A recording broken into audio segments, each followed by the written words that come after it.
Thank you. Thank you. Thank you. First of all, I'm grateful that this wonderful organization who truly represents this country is having their convention in Houston, Texas. This is my hometown. You know, when I thought about this Good Guy Award, I remember, when I should have been awarded this award. I'd come back from Mexico City after winning an Olympic gold medal, and one of my friends met me down the street and he said, "How could you do that?" I said, "What?" "Wave that flag when the brothers were doing their thing." I let him go. I should have been presented a Good Guy Award right there.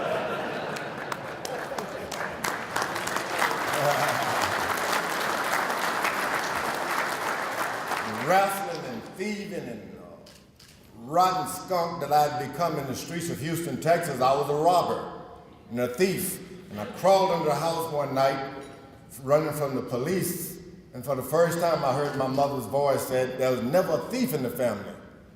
And it just broke my heart. I said, if I ever get from under this house, I'll never steal again. Then I heard a commercial, great Johnny Unitas and Jim Brown's doing for the Job Corps. Said, if you're looking for a second chance, join the Job Corps. It seems that Lyndon Johnson had declared war on poverty and a chance for young people to have a second chance in life to get an education. And I went into the Job Corps and to just get my general education diploma and get a vocational skill, but I got a love affair along the way. I kept getting into trouble, and the center director told me, "Look, I'm going to give you a job in Oregon, Grants Pass, Oregon, on the hill in granite. Dig a hole 4 feet deep, 4 feet wide, and you alone." And I got angry and started digging a hole. And after it was over, he said, "Great, George." He said, "Now that you've dug the hole, this will be the center's flagpole hole." That didn't mean anything to me. Hole, pole. He said, "And then because you dug the hole, you'll be the one to raise the flag for the first time on our grand opening." Grand opening, flag, pole, hole, didn't mean anything to me. And I'd gone back to my dormitory, and I told my counselor there, he said, "Boy, be careful." I said, "What do you mean?"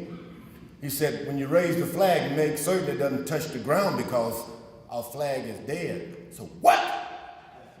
Why would they ask me to do something like that and I kill that flag in front of all those people? I said, "I'm not going to do it." And I remember looking at one of the smaller guys. I said, "This is what almost got me kicked out in the first place." I couldn't make anyone do it for me. I had to do it alone. And I can remember that day, I said, sabotage. It looked like someone had tricked me because the flag was folded in a way I'd never seen it fold. How am I going to unfold this? But anyway, I got a piece of it on, another piece. Careful, no one was nervous. And finally, I got it all the way up, and the wind hit it, and I had not allowed the flag to die. Boy, was I happy. I went back to my to my dormitory. I said, "Did you see me?" They said, "Yeah, we saw you." But that was the beginning of the love affair that I'd had. And later on, I'd heard two boxers on the radio fighting. Floyd Patterson was fighting then Cassius Clay. I didn't call him that when I fought him. But anyway, they looked at me, "You a big bully. If you think you're so tough, why don't you become a boxer?" And I did. I became a boxer. And after 25 boxing matches, I was representing my country on the Olympic team in Mexico City. And I remember everyone looking just like me. People would walk up to you, "How you doing, brother?" And everybody said, they speak in another language. I said, how am I going to distinguish myself from these people? The only thing that did were our uniforms. We had red, white, and blue. That made us different, and I was proud of that. And after my boxing match, I won. I had the Russian opponent charge after me. I'll never forget that. I was scared. When he charged at me, I put my head down and stuck my hand out. And I looked up, he was way across the ring. He came back. I did it again. Further across the ring. I remember thinking maybe I should just open my eyes. And I did. I did the windmill on him. And they stopped the boxing match. And I had been awarded the winner of that boxing match. Beforehand, my cousin had caught me shooting hooky, making truants in Houston, Texas. I didn't like school. I didn't. But one day she saw me creeping through the windows, and as I was about to go to sleep, she caught me, and I said, "Oh, I forgot something." She said, "Don't worry, don't worry." I said, No, I forgot something. I was just intending to go to bed and wake up before school. I said, "I'm going back to sleep." She said, "Don't worry about it, George. No one in this family ever become anything." I said, "What do you mean?" She said, "You're not going to be anything. Just go to sleep."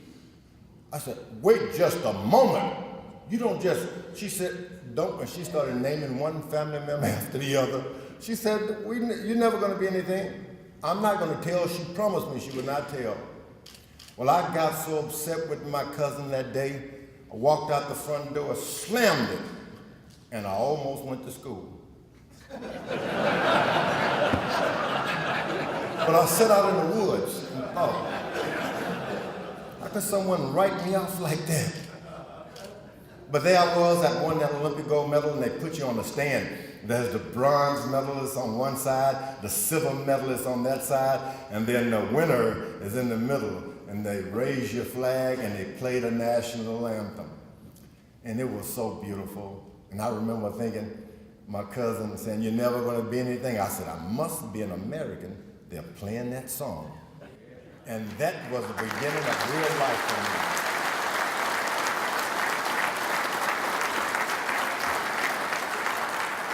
And you really don't know what you have until probably most of us too late.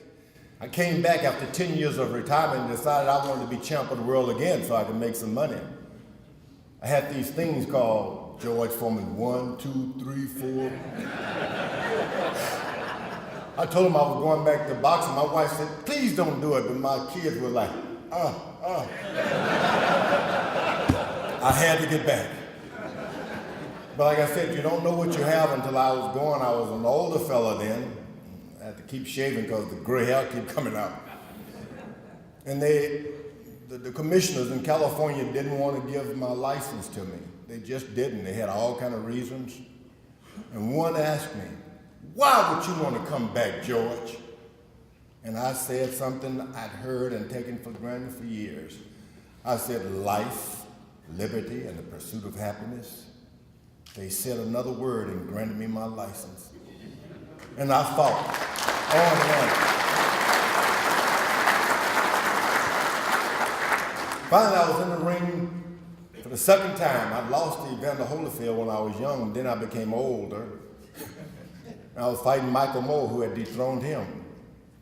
And just like with Muhammad Ali, when he asked me in the about the sixth round, I'd hit him hard, he asked me, "Is that all you got, George?"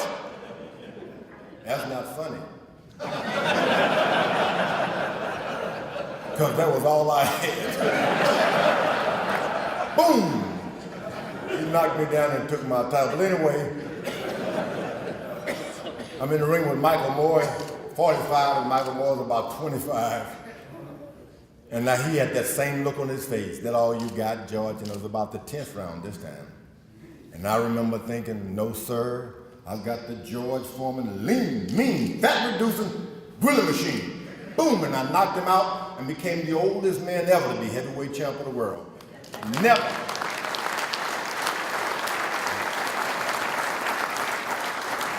Never could I have done this anywhere but in the United States of America.